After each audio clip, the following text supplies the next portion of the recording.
જય મહારાજ, જય માતાજી. આપણે આવી ગયા છે જોર ગામમાં.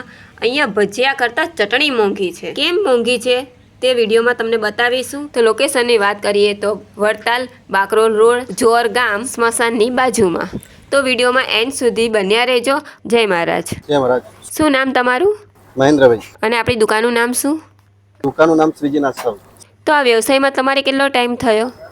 હું લગભગ ચાલુ કરી 14-15 વર્ષ થયા. તો અમે અહીંયા સાંભળ્યું છે કે ભજીયા કરતાં ચટણી મોંઘી છે. તો એનું શું કારણ છે તે અમારા દર્શક મિત્રોને જણાવજો ને. એનું કારણ કે ચટણી હું એક મારી આખી અલગ છે. હું લસણની બનાવું છું. આદુ, લસણ, ટામેટા, પછી એની અંદર મારો અમુક મસાલો જે છે એ તો શું. અને આ મારી ચટણી એવી છે ને કે એવું નહીં કે ભજીયા સાથે. બરાબર. તમે ઘરે લઈ જાઓ, ખીચડી શાક જોડે, રોટલી જોડે, ગમે એની જોડે ખાઓ, તમને ટેસ્ટ પ્રોપર કમ્પ્લીટ લાગશે. તો અહીંયા તમે કેટલા પ્રકારના ભજીયા બનાવો છો? ભજીયામાં મારી જોડે મેથીના છે, દાળવડા છે, બટેકાવડા દર રવિવારે બનાવું છું. બટેકા પૂરી છે, પત્તરવેલી બાફેલા છે. અને રવિવાર સિવાય ખાલી બટેકાવાળા સિવાય. બરાબર. બટેકાવાળા એકલા જ રવિવારે હું બાકી બીજું બધું મળી જાય. તો આપણે અહીંયા ભજીયાનો ભાવ શું રાખ્યો છે? ભજીયાનો ભાવ છે મારો 300 રૂપિયા કિલો, 30 ના 100 ગ્રામ. અને મારી ચટણી છે એ 40 ની 100 ગ્રામ, 400 રૂપિયા કિલો. તો આપણો એનો ટાઈમિંગ શું છે? મારું ટાઈમિંગ છે 8 થી 3, સવારે 8 થી બપોરના 3. તો આપણે મહિને કોઈ રજા હોય છે? દર અમાસે. તો આપણે અહીંયા પાર્સલની સુવિધા છે? પાર્સલ મળી જાય. પાર્સલ એટલે કેવું છે ને, અમારે રેગ્યુલર જે પેલી કોથળી આવે ને એની અંદર પાર્સલ આપીએ છીએ. એમાં થઈ જાય. ગમે એટલી જોઈએ, કિલો જોઈએ, 500 જોઈએ, 2 કિલો આમ લઈ જાય છે લોકો પાર્સલ કરાવી. અને અમે બહાર પણ કેટલી લઈ જાય છે. એ લોકોને કોઈ પ્રોબ્લેમ નહીં આવે. અહીંયા ફ્રીજમાં રાખો ને તો 10 અઠવાડિયું 10 દિવસ તો આરામથી ચાલશે. તો આપણે એનું લોકેશન જણાવી દેજો. એનું લોકેશન છે Vidyanagar Bakrol Vadtal road, main road, જોડ ગામ, સ્મશાન ને માધવ વિલાની બાજુ.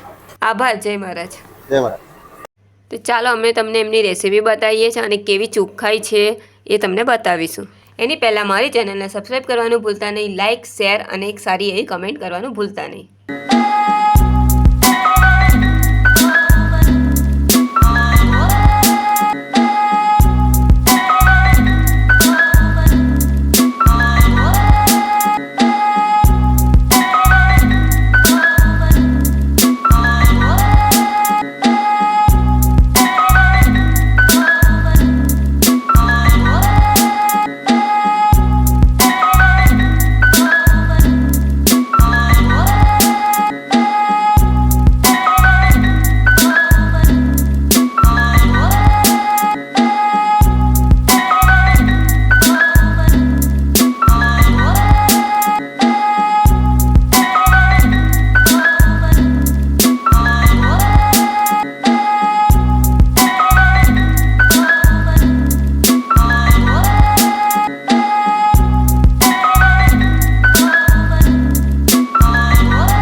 જય મહારાજભાઈ.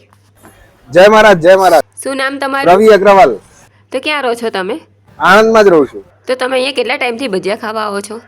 આ ભજીયા ખાવા હું છેલ્લા 3-4 વર્ષથી તો આવું જ છું. તો તમને અહીંયા શું યુનિક લાગ્યું તે જણાવજો ને અમારા દર્શક મિત્રોને. અહીંયાનો એટમોસ્ફિયર બહુ સારો છે અને ભજીયા ખાતી વખતે બહુ ગરમ ગરમ ભજીયા હોય છે એટલે સારું મજા આવે છે ખાવાની.